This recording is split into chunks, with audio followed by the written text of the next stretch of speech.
PENDO TV, furaha kwa jamii. Protection and non-state actors.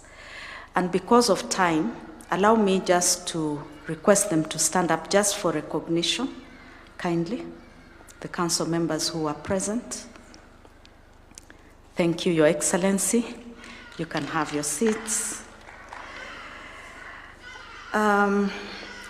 This is the first specialized NCAJ briefing to you on matters that touch on enhancing traffic management in Kenya and also to address incidents of fatalities.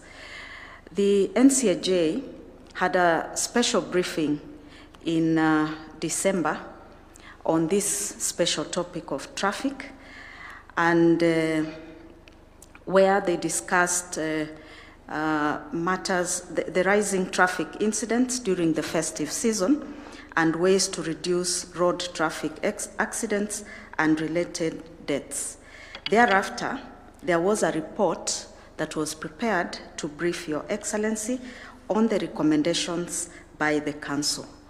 And it is now my honor to invite the Honorable Chief Justice to present the report and recommendations and give her remarks. Kindly let us welcome her.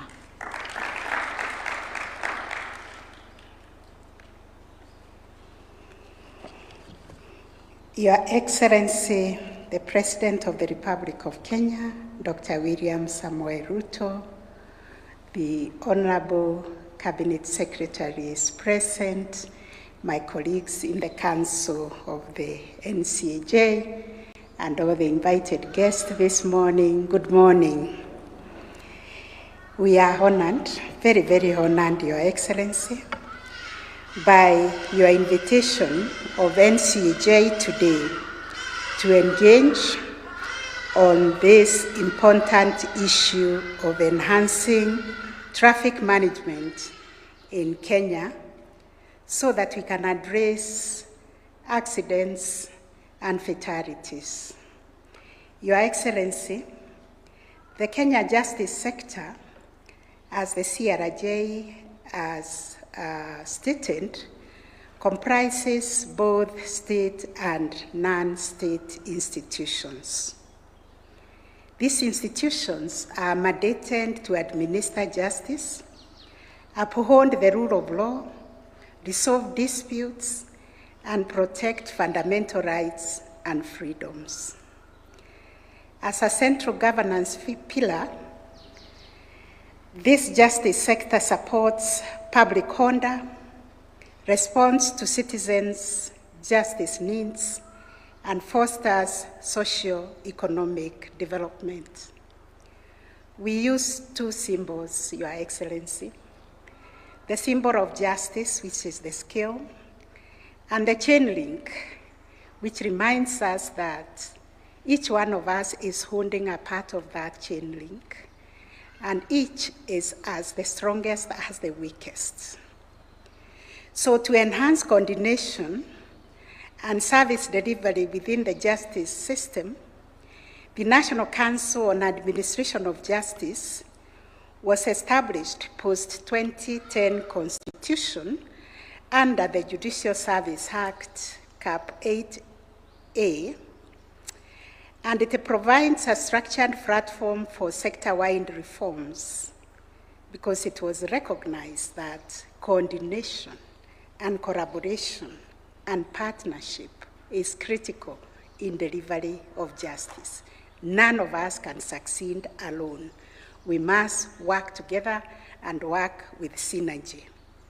So the execution of this mandate is aimed at ensuring that the justice sector remains accountable and efficient and responsive in providing access to justice for the citizens.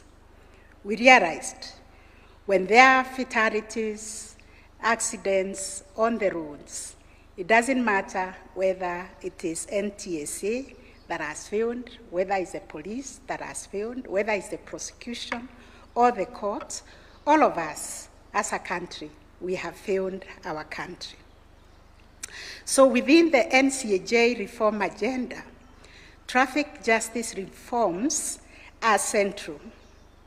They are driven by the need to address the persistent road traffic accidents and fatalities, as well as traffic congestion. The role of the justice sector in prevention, investigation, arrest, adjudication, and enforcement is central to achieving this objective. We particularly focus on prevention. Accordingly, these efforts are geared towards improving road safety, reducing mortality and morbidity, strengthening compliance with the traffic and other laws, and ensuring offender accountability.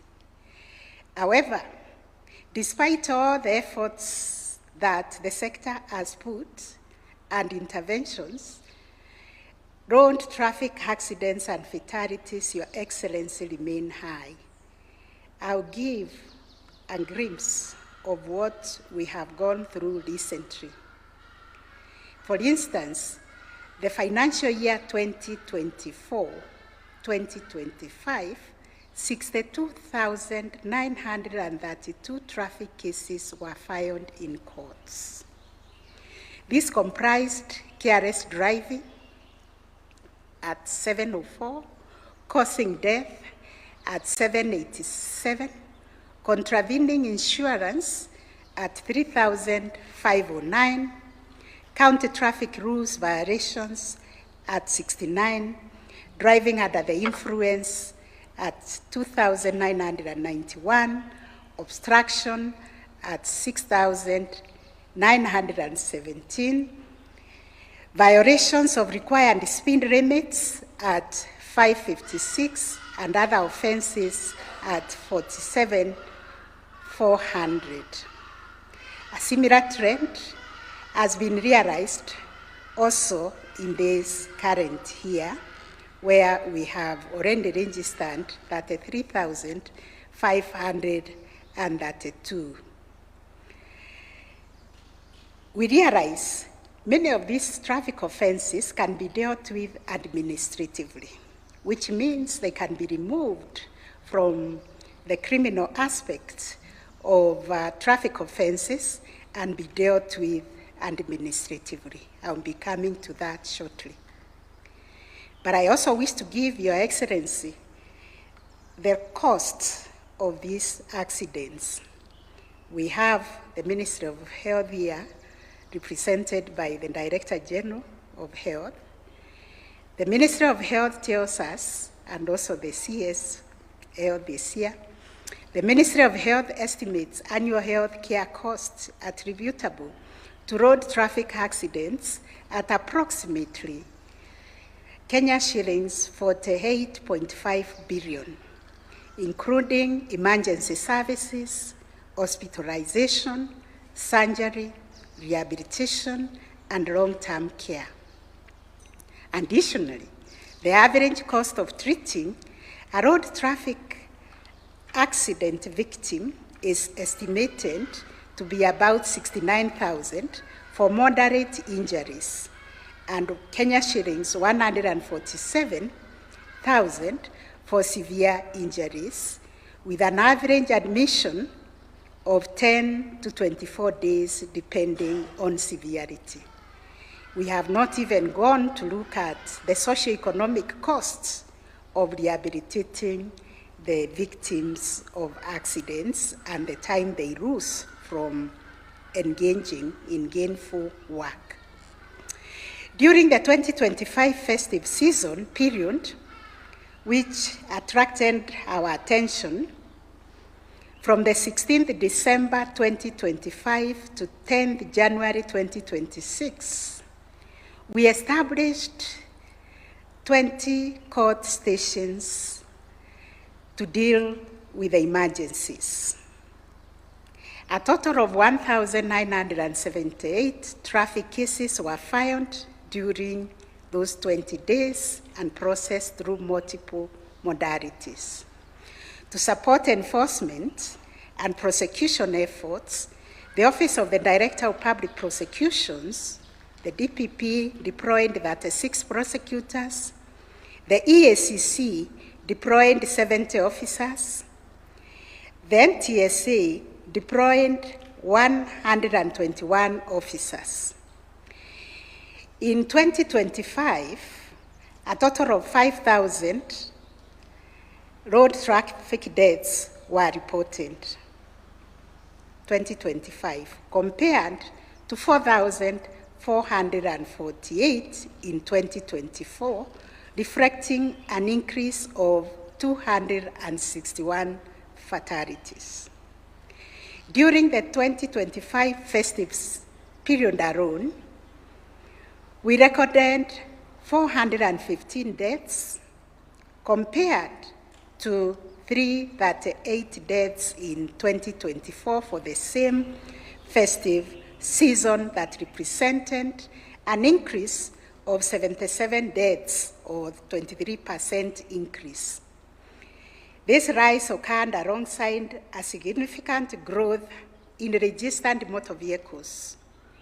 We saw an influx of registration of vehicles from 81,000 in 2024 to 182,000 in 2025, and motorcycles from 58,000 in 2024 to 150,000 in 2025. There has been exponential growth in registration of new motor vehicles on our roads in 1 year. So the aim of this engagement, Your Excellency, is against this backdrop that we at NCAJ are here today to engage with you on the need to, one, advance a whole government approach for addressing road traffic accidents and fatalities, also congestion on the road. We feel is a time we have a coordinated enforcement, adjudication, transport, and health services interventions across the relevant government agencies. We also felt the need, Your Excellency, to articulate before you the need for sustained high-level political leadership and seek executive commitment in prioritizing road safety as a crucial national concern that touches on governance, that touches on health and socio-economic development. Number three, we felt we needed to mobilize an integrated and interoperable ICT-based traffic case management system that links law enforcement, adjudication with the transport agencies. The need also to mobilize Your Excellency and the entire executive, the legislature, to support the enactment and amendment or operationalization of key statutory and regulatory instruments necessary for the effective investigation, prosecution, and adjudication of traffic offenses, and more importantly, prevention. Securing sustainable financial support to strengthen law enforcement and adjudication capacity in the justice sector.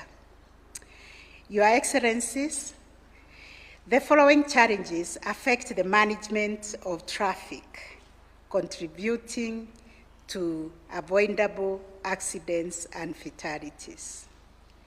The effectiveness of traffic enforcement and justice systems response is constrained by gaps in the legal framework.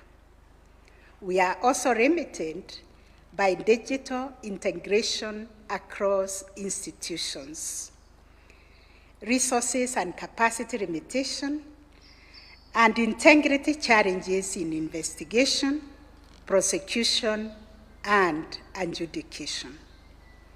In addition, public conduct remains a significant concern, particularly the unruly behavior within the border sector. political interference in the enforcement of traffic laws, especially in the management of bonda and PSVs, is a significant challenge. Moreover, inefficient emergency response systems in the aftermath of accidents weakens road safety outcomes and accountability. Persistent funding constraints also continue to hamper effective enforcement and operations. Specifically during the festive season of 2025, the following operational challenges were encountered: unreliable ICT infrastructure, including poor internet connectivity and frequent power outages. Your Excellency, we also had delays in case registration at some court stations arising from procedural steps in arrest, processing, statement recording, and resubmission of case files, low attendance by accused persons which undermined the effectiveness of virtual hearings, incidents of bribery which compromised enforcement and accountability. We also recorded unconducive working conditions characterized by inadequate office space because we were trying to set courts along the busy roads where we had no furniture or reliable electricity and limited basic social amenities for the officers.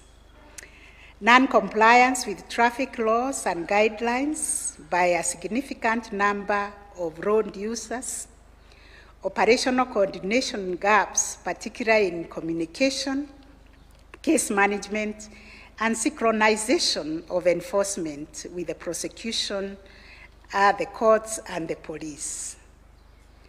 So therefore, we noted there are justice sector and justice sector reasons that cause road traffic accidents, because road safety in our country continues to be undermined by weak enforcement of traffic laws, corruption, lenient penalties, and poor coordination among institutions, alongside gaps in post-crash response and victim support.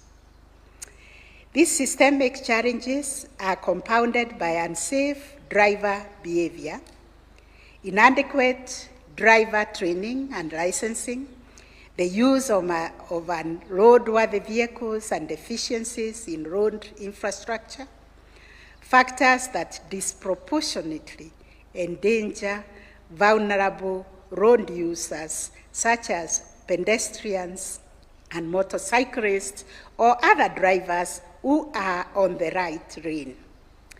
Further concerns include unruly operations within the matatu and the boda sectors, vandalized road infrastructure, inadequate dual carriageways on major roads, weak enforcement of pedestrian safety rules, and driver fatigue.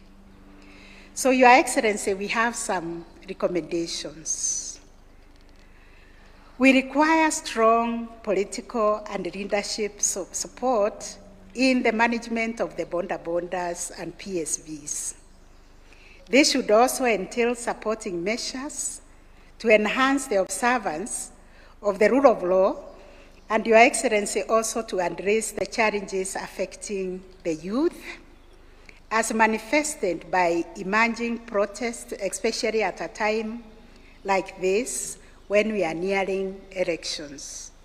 Indeed, as the NCAJ, we convened a special council meeting in July last year in the wake of the public protests and unrest, and we gave the responsibility to the Kenya Law Reform Commission to lead in the legal reform efforts aimed at harmonizing public order management and freedom of assembly and protest.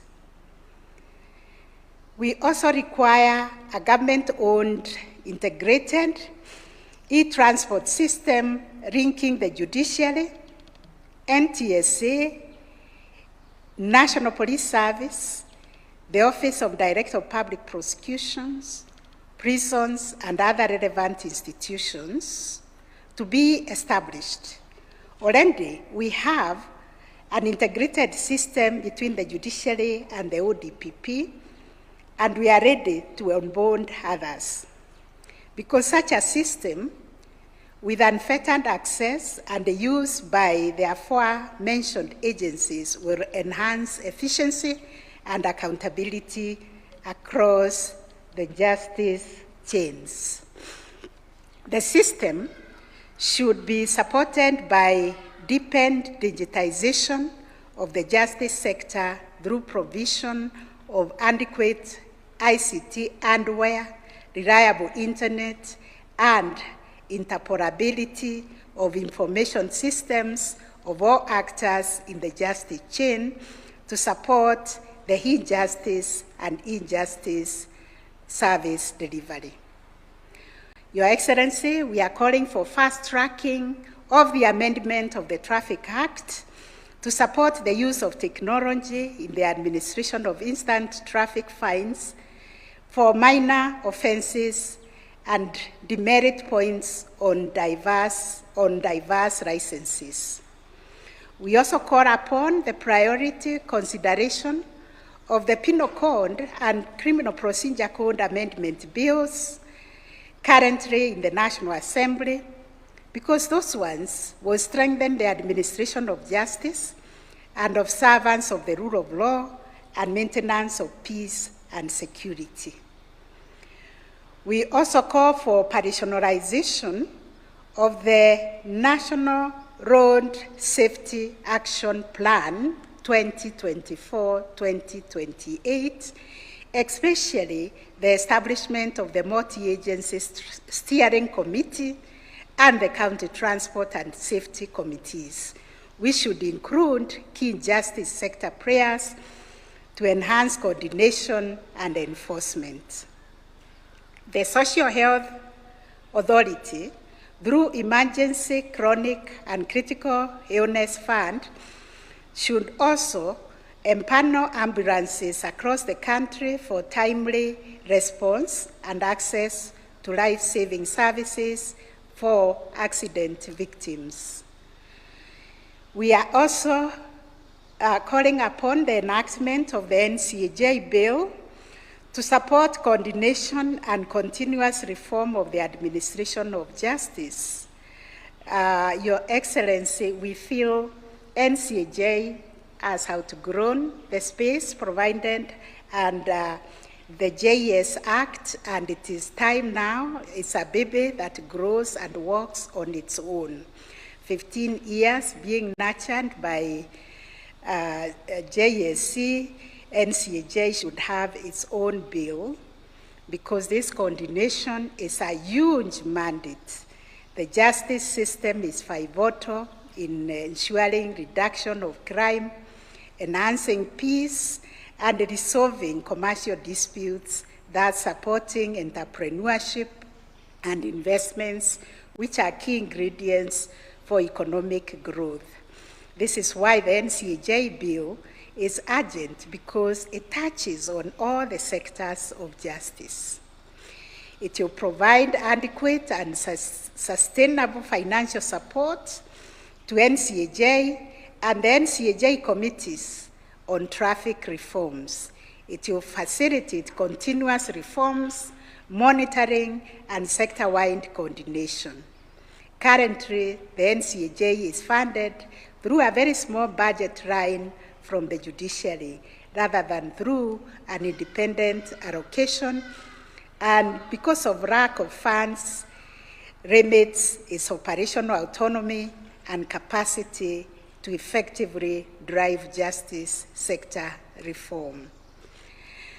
So we are calling also on strengthening of integrity and accountability mechanisms within the justice sector through increased support of the implementation of the justice sector anti-corruption strategic guiding framework to curb corruption in the transport and other sectors and enhance integrity, and accountability. This strategic guidance framework is the outcome of the Committee of Arms meeting Your Excellency convened in January 2024, where we resolved that the NCAJ takes the reins on the fight for integrity within the justice sector. Therefore, Your Excellency, the various agencies have the guiding framework for the fight against corruption, and they have all been mandated to cascade what is in the anti-corruption guiding framework and implement that guiding framework within their organizations. We are also calling for sustained public awareness. This work cannot be won by the government alone, or government institutions and other actors alone. We need a sustained public awareness and structured stakeholder engagement to enhance compliance and overall effectiveness.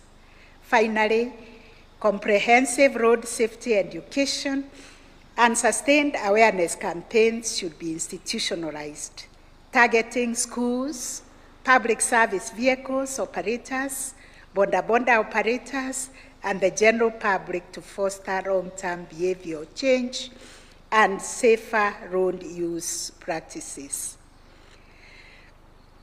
Your Excellency, we always talk about budget, and sometimes I seem like a broken record when I speak about funding, but it is included by these actors that the entire sector receives an allocation of Kenya shillings 198 billion against the requirement of 337 billion, implying a funding gap of Kenya shillings 131 billion. Most importantly, Your Excellency, the justice sector agencies need infrastructure expansion. The police stations, the prisons, the judiciary, all our infrastructure require strengthening. Adequate financing to enhance service delivery, including the provision of vehicles, motorbikes, computers, and other administrative utilities should also be prioritized. Further, owing to the expanded demand for services by the public, additional support is needed to facilitate the recruitment of additional prosecutors, state counsel, probation officers, and children officers. In conclusion, Your Excellency, we want to assure you that the NCAJ stands ready to lead and coordinate the justice sector and to respond in partnership with the executive and with the legislature to ensure that our laws are modern, our systems are interpolable, our enforcement is firm but fair, and our institutions are accountable. With strong political will, sustained investment, and collective responsibility, Kenya can significantly reduce road traffic fatalities and restore order and safety in our road. Thank you very much for listening, Your Excellency. I don't think we had an opportunity to hand over to you this anti-corruption strategic guiding framework for Kenya justice sector. And now that we are all here, allow me to present to Your Excellency a copy of this strategic framework.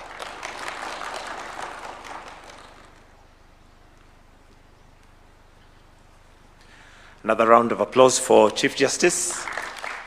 Your Excellency, with your permission, allow me to now invite the Cabinet Secretary for Interior and National Administration, who will in turn invite you.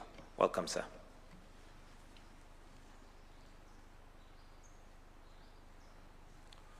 Your Excellency, the President of the Republic of Kenya, Dr. William Samoei Ruto, Honorable Chief Justice, distinguished guests, ladies and gentlemen, good morning. Your Excellency, the Chief Justice has ably captured the report in relation to this sector. I had the privilege of serving in your administration, my first part as in the Ministry of Roads and Transport, and you very well guided us on what needs to be done on that part. And CS Davis and the team are continuing with the progress of ensuring that we raise private sector resources to support this sector. Your Excellency, as a matter of fact, there is an ongoing contract that is about to commence on this area to ensure that instant fining system is raises resources that can be able to support us. And most of the issues that have been raised by the Chief Justice will ably be addressed once that contract is underway. And I believe the resource gap that is really bothering us will be bridged. Your Excellency, we acknowledge truly what the Chief Justice said about integrity being a matter of great concern when it comes to enforcement. And the people of Kenya have been on our case, particularly the National Police Service, about collection of bribe by enforcement officers on the roads. We have no defense because it is the truth. It's not one of those things that you can stand here and defend because the people of Kenya see it all the time in our roads. And in our discussion, the answer is digitization and digital enforcement. You have already guided us to have cameras under the C4 project in 6 cities in the country. Nairobi will be ably covered, and a number of the cities, including Mombasa. Again, having cameras all over the place will make sure that these officers are held into account. In addition, having instant fining system that does not require human intervention will make sure that the instances of corruption come down. Lastly, this report captures the most important part, which is the citizen or the driver or the person who's using the road or motorist. Your Excellency, civic campaign will really need to be done. It's inevitable that our behavior on the roads is contributing immensely, including drinking and driving, people driving anyhow, a very bad border culture that seems to have become now the norm. Border now are being used not just to cause road traffic accidents, but to carry out criminal gangs activities around our cities. The regulations in this sector needs a major campaign for people of Kenya to accept that it is important to follow the law, but also we need to engage in very thorough enforcement. And the NPS is properly briefed on the need to have thorough enforcement in this sector. Your Excellency, with those few remarks, on behalf of my colleagues, it is now my singular duty and pleasure to invite Your Excellency to give us guidance and advice pursuant to this report. Welcome, Your Excellency, the President.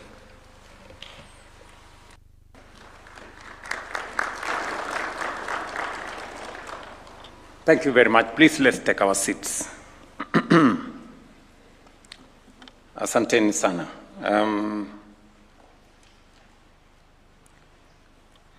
Let me welcome you again to this morning brief. I appreciate that it's not very warm around here, but I think it keeps all of us awake. There was a bit of engagement from the birds around here, and I thought there was some distraction. But it is not about the birds, it's about the instructions that were given to them. I think the person who instructed the birds did not give them the correct time. Ladies and gentlemen, the safety of our people on our roads remain a matter of grave national concern. Despite sustained interventions over the years, road accidents and the injuries and loss of life they occasion continue to exert a heavy and unacceptable toll on our nation. Kenya records more than 4,000 road fatalities annually. Last year alone, 5,009 deaths were reported on our roads, an increase, as was said by the Chief Justice, of 261 compared to the year 2024.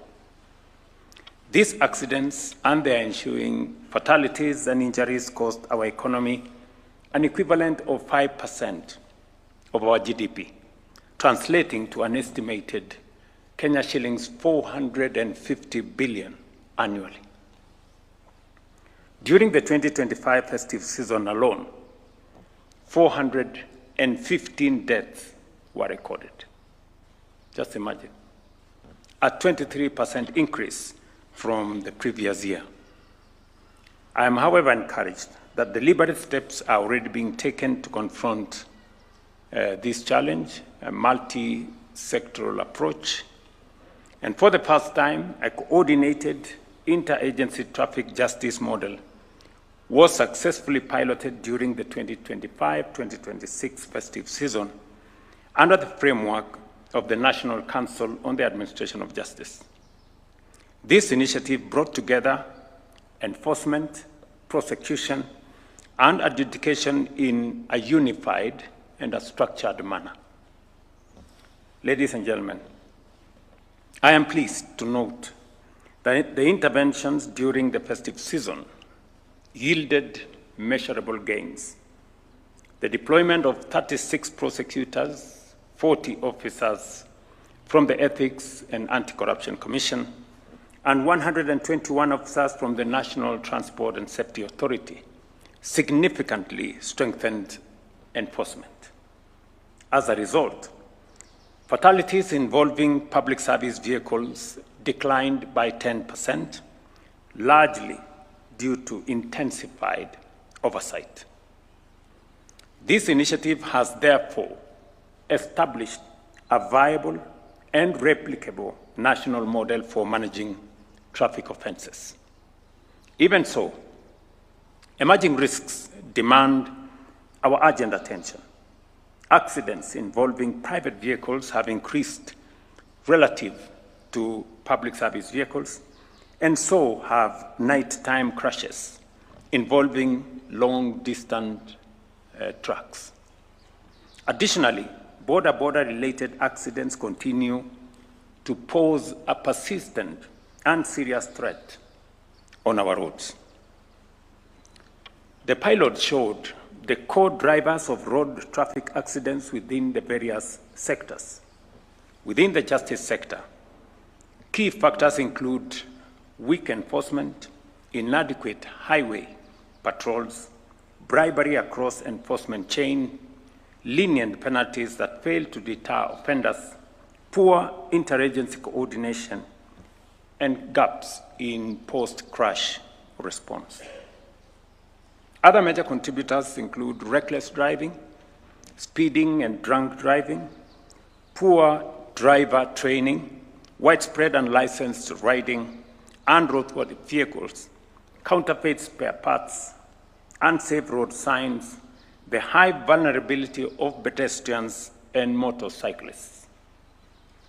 Economic pressures on PSV operators are also contributing to risky behavior. The pilot further exposed critical weaknesses within the justice chain.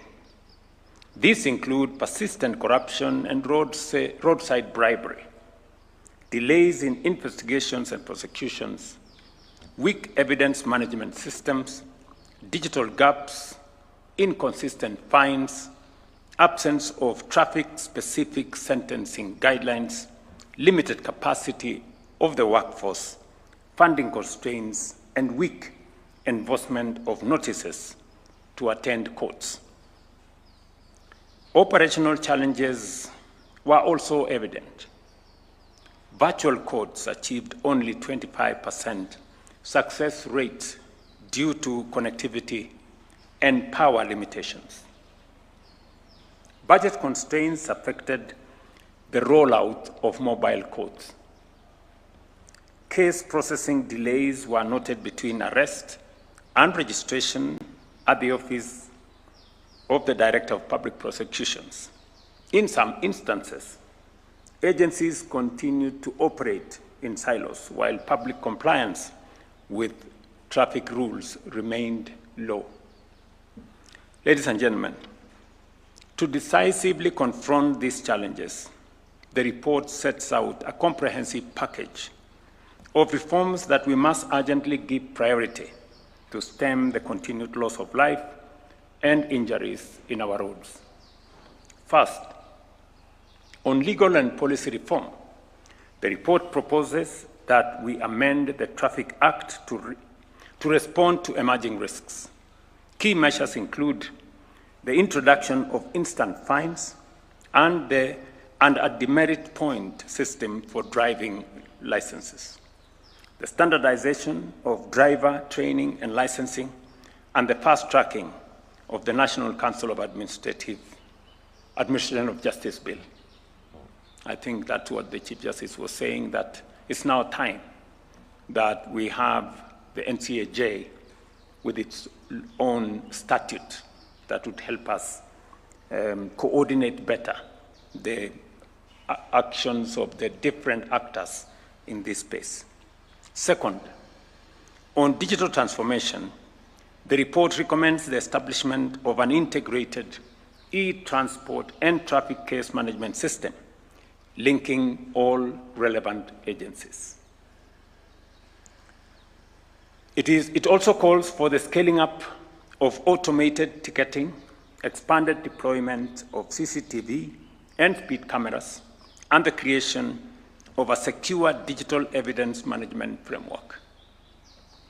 Third, on police and integrity reforms, the report recommends the deployment of body-worn cameras for traffic officers, strengthened continuous vetting and integrity testing, enhanced anti-bribery mechanisms, and improved welfare, supervision, and working conditions for enforcement officers. Priority actions for non-justice sector agencies include fast-tracking the identification of black spots, particularly along the Northern Corridor and the Mombasa-Nairobi Highway. The report further calls for the adoption of safety by design principles in all new road projects and the expansion of pedestrian walkways, crossings, and dual carriageways. On vehicle and drivers, I note that the reports call for the strengthening of mandatory inspection of vehicles and motorcycles and the introduction of digital fatigue monitoring systems such as tachographs. It also recommends the requirement of defensive driver certification for PSV operators and the formalization of border-border operations through SACCO structures. Similarly, on emergency response, it is proposed that we establish additional trauma centers and ambulance response points along major highways, alongside the strengthening of the golden hour response framework to save more lives. The way forward, therefore, is clear. Sustained high-level political leadership is indispensable. Road safety must be pursued through a whole-of-government and a whole-of-society approach. Dedicated financing mechanisms, including the operationalization of the National Road Safety Fund, must now be prioritized. As a country, we have made an important step through coordinated enforcement and traffic codes. However, rising fatalities, systemic corruption risks, infrastructure gaps, and weak digital integration make it clear that road safety reform must now move from pilot phase to full national transformation. And while at it, I listened very carefully to the report that was made by the Chief Justice. And there are 2 or 3 fundamental things that come to my mind.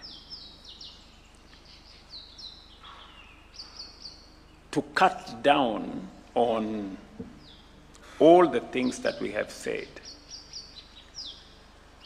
from weak enforcement, to bribery, to court attendance, to backlog in our courts.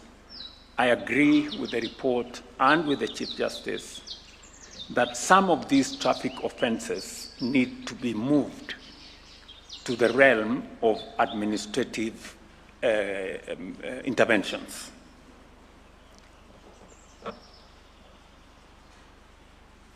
Part of the reason why it's easy to pay a bribe rather than go to court is because it takes so long to pay a legitimate fine, and therefore it encourages more people to instead pay the bribe. And therefore, we must make it much more painful to pay the bribe and make it much more easy to pay the legal fine. It is our responsibility. Because if the fine for a traffic offense is 1,000 shillings, and it means you spend a whole day in a courtroom waiting to pay the 1,000, you know, that's how we end up with the challenges that we have. We have read here that not many people even come to court, right? And the IG will tell you he has a long list of people who want to join the traffic department.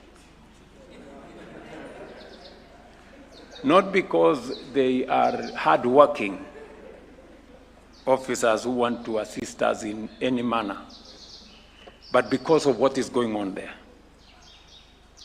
So I think we just must call it what it is. I have always wondered why we have taken forever Davis, the Ministry of Transport, and team. Why don't we enforce the instant fines program? Why haven't we rolled out the cameras on our roads? You know, it is just as simple as that. We have a new guy at NTSA. I hope he's here. Yes, we have this new guy at NTSA. It is my position, Waziri, that within the shortest time possible, let us roll out the cameras. We've been discussing this forever. You know? When can we have the cameras on the roads, Davis?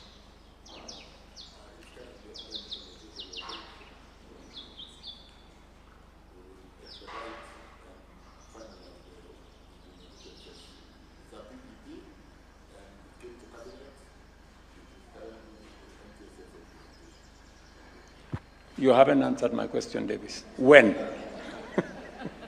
When? Let's cut it to the chase.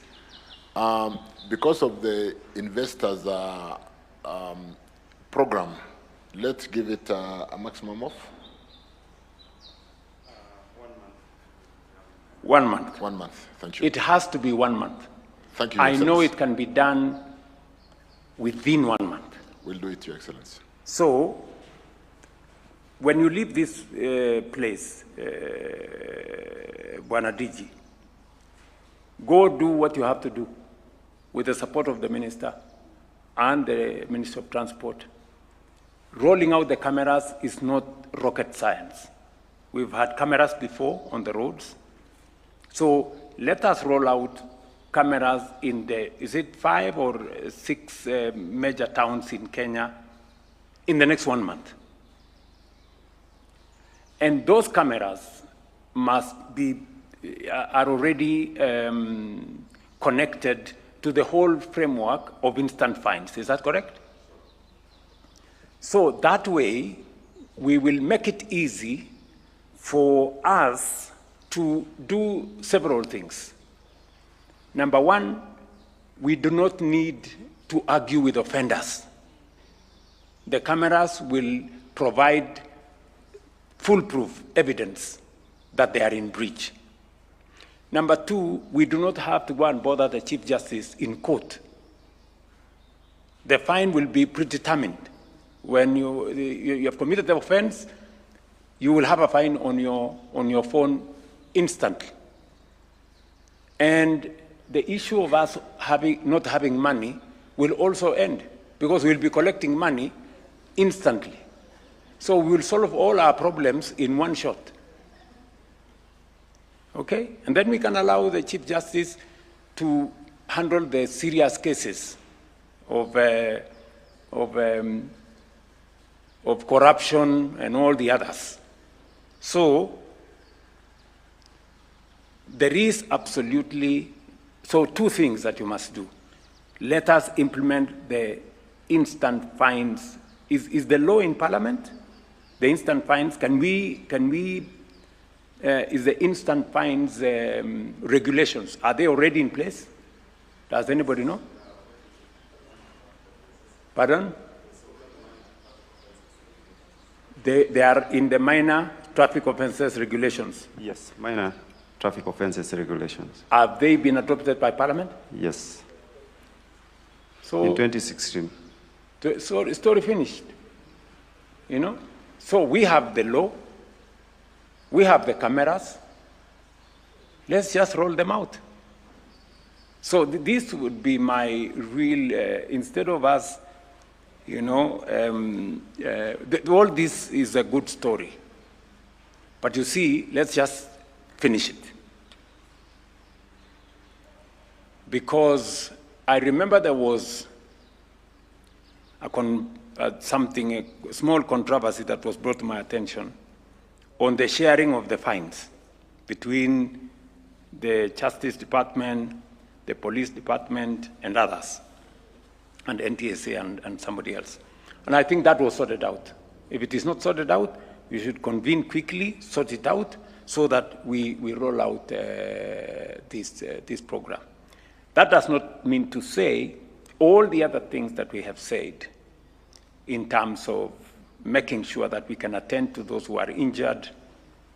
And my proposal is that I hope the instant fine framework provides that the more offenses you commit, the higher the fine every time. You know, I think if you are a first-time offender, if it is 1,000 shillings, when you commit the next offense within the same year, it should go to 2,000, like that, like that, like that, so that finally, it becomes much more painful to breach the law than to obey the law. As it is now, it is easier to breach the law than to observe the law. Okay? So, if we can do that as of the timeline we have given, and then we can roll out the rest of on the highways and do all the other things that we are doing.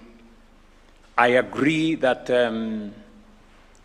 we need a digital platform that is much more reliable than what we have at the moment. And I don't think that is, again, rocket science. I think we can put it together so that there is a digital system that brings all the actors into one space. and everybody can see in a transparent manner what is happening in which place, and we can all move in the same direction. This will also help us cut down on corruption. There would not be any need for the many traffic police on the road. We will cut down on we'll keep them to a bare minimum, because the cameras will do the job of the traffic policeman, and it will also do the job of the judiciary instantly. So I would propose, Madam C-Chair, as the chair of this great institution, that I agree with you on the matter of digitization, because it will sort out most of our problems. I have seen in all the other government interventions how digitization has reduced theft, corruption, and pilferage. Yeah, so if we can roll that out soonest. And then finally, one more thing. We have also been discussing forever again on the matter of vehicle inspection. You know, there needs to be a devolved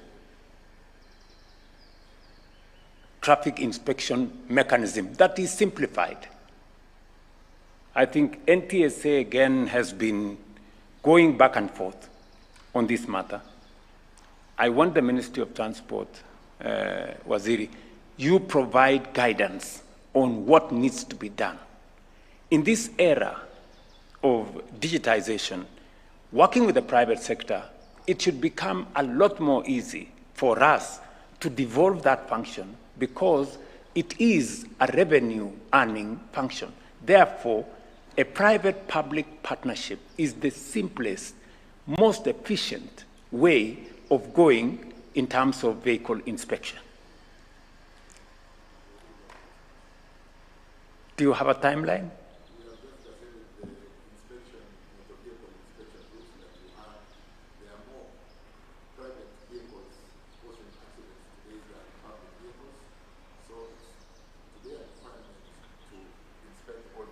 Kenya.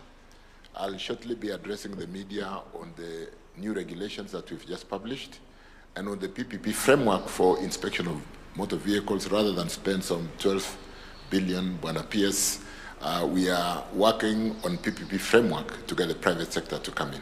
Absolutely. Thank you. Why are we looking for 12 billion shillings to inspect vehicles using government money when the private sector can do it and give us revenue? That's PS, you know? I told you this before. So again, Davis, so have the regulations been done? 2 weeks ago, I published the regulations. So they've not gone through Parliament? For inspection of motor vehicles, all motor vehicles, not just all vehicles. Of them, yes. We publish regulation for drunken driving, and we publish regulation for use and order of using school vehicles so that we don't impair and interfere or cause harm to our children. Thank you. So the regulations you have published will also take us all the way to getting a public-private engagement towards the inspection of both public and private vehicles. Is that correct?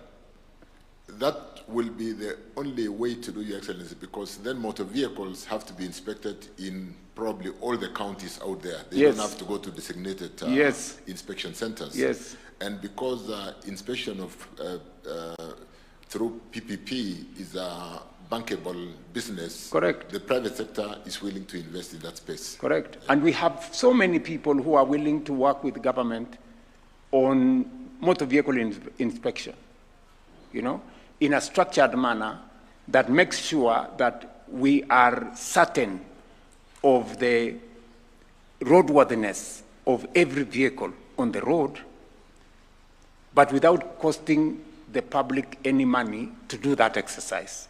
That exercise can be done in different places by the private sector on revenue, and in the process, we will also get some money to do all these other things we want to do. Is that correct? One more question.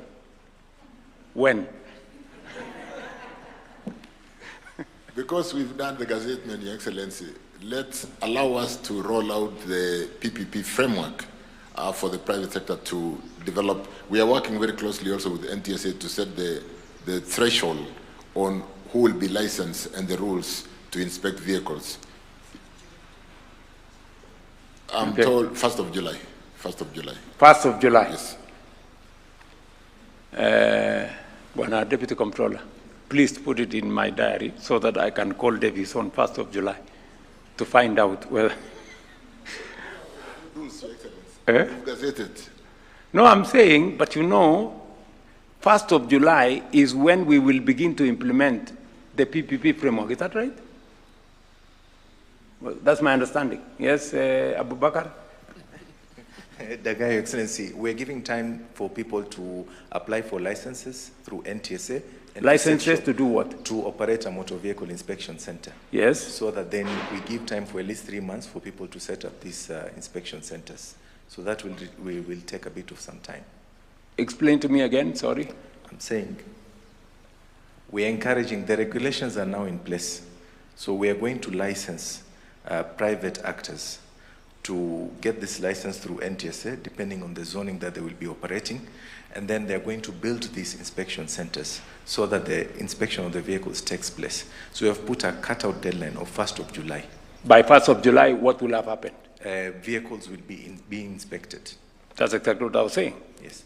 So between now and 1st of July, you do everything else. So on 1st of July, there will be a place for every motor vehicle to be inspected.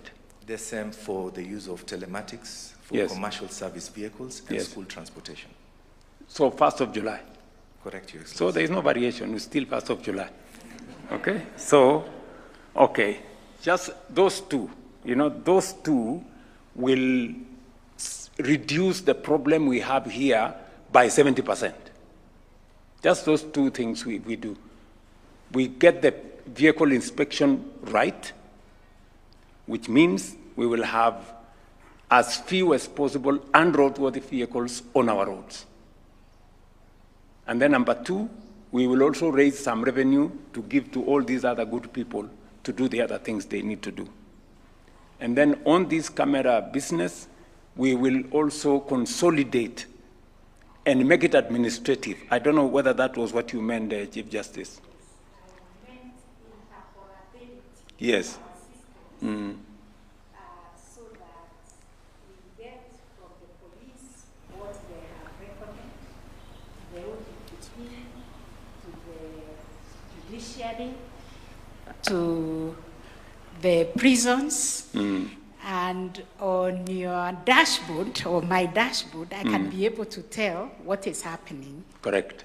Because of that system which is integrated. Yes. Yes. So that's one. That the integration of the system is very good. Yes. What I was saying is, if we zero in on the space on instant fines, yeah? Yes. It means the need to take this person who has committed a traffic offense, maybe he has jumped the lights or he has caused an obstruction, the need to drag that person to court is no longer there. Because we have categorized the offenses, the yes. administrative offenses. Yes.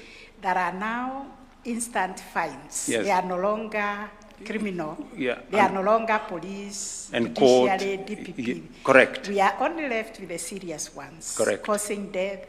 Yes. And other serious traffic offenses. So we are dividing the administrative. Correct. And the administrative, if you look at the statistics, Your Excellency, are the majority. They are the majority. Actually, 70%, yes, are the administrative traffic offenses. And they are the ones jamming our courts. Yes, because even the road congestion and everything. Yeah. Yes. So, Davis, you don't need any other persuasion. that we will solve this problem, the answer to this problem, 70% is sitting with you. So within a month, we do the instant fines. And then we do the cameras, and then the instant fines immediately, okay? Within, because I have seen the pilot have been done, all right? It was done. So, and very successful, you know, and we will raise a lot of money. Yeah, so you'll have a lot of money, Chief Justice, when when we just need to get the ministry to sort. So 70% of this big problem we are trying to solve here can be sorted out with just 2 interventions: instant fines and vehicle inspection. Things within our purview and our reach in months. So I am suggesting that we then have maybe a conversation around July at the NCAJ level, and maybe 2 months later, we can reconvene again and see where this has reached. I think let me leave it there and say congratulations to all of you. I want to appreciate all the actors. I know a lot of work has gone into this, many hours of thinking and working together and creating synergy. And as I said, the template that you have established as a result of what was carried out as a pilot in the festive season of 2025 is a good template for us to use going into the future to solve now the balance of the 30% of the problem once we sort out the 70% with these 2 interventions. Asanteni sana, God bless you, and see you soon.